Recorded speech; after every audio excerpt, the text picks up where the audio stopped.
ନମସ୍କାର। ଆପଣମାନେ ଶୁଣୁଛନ୍ତି କ୍ଷୁଦ୍ର ଗଳ୍ପ ନିରୀହ ଶିଶୁର କାହାଣୀ।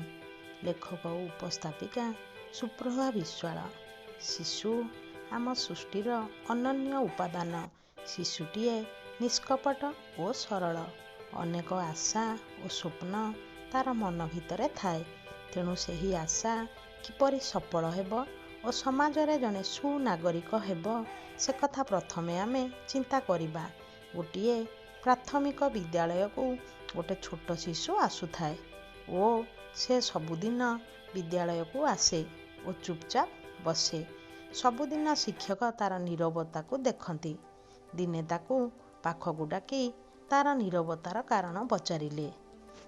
ତା ସହିତ କଥାବାର୍ତ୍ତା ଭିତରେ ଜାଣିବାକୁ ପାଇଲେ ଯେ ଶିଶୁଟି ଭିତରେ ଭୟଭାବ ରହିଛି। ସେହି ଭୟଭାବ ଯୋଗୁଁ ସେ ନୀରବ ରହୁଛି। ସେହି ଦିନଠାରୁ ଶିକ୍ଷକ ତା ସହିତ ଖୁବ୍ ଭଲ ଭାବରେ ମିଶିଲେ। ଧୀରେ ଧୀରେ ଶିକ୍ଷକଙ୍କର ସ୍ନେହ ଶ୍ରଦ୍ଧା ପାଇଁ ପିଲାଟିର ପରିବର୍ତ୍ତନ ଆସିଲା। ସେ ଅନ୍ୟମାନଙ୍କ ଭଳି ସୁନ୍ଦର ଆଚରଣ ଓ ପଢ଼ା କ୍ଷେତ୍ରରେ ମଧ୍ୟ ତାର ପରିବର୍ତ୍ତନ ଘଟିଲା। ତେଣୁ ଶିଶୁ ଗୋଟିଏ ମାଟି ପିଣ୍ଡୁଳା। ତାକୁ କୁମ୍ଭାର ପରି ଯେପରି ଗଢ଼ିବା ସେ ସେପରି ଗଢ଼ି ହେବ।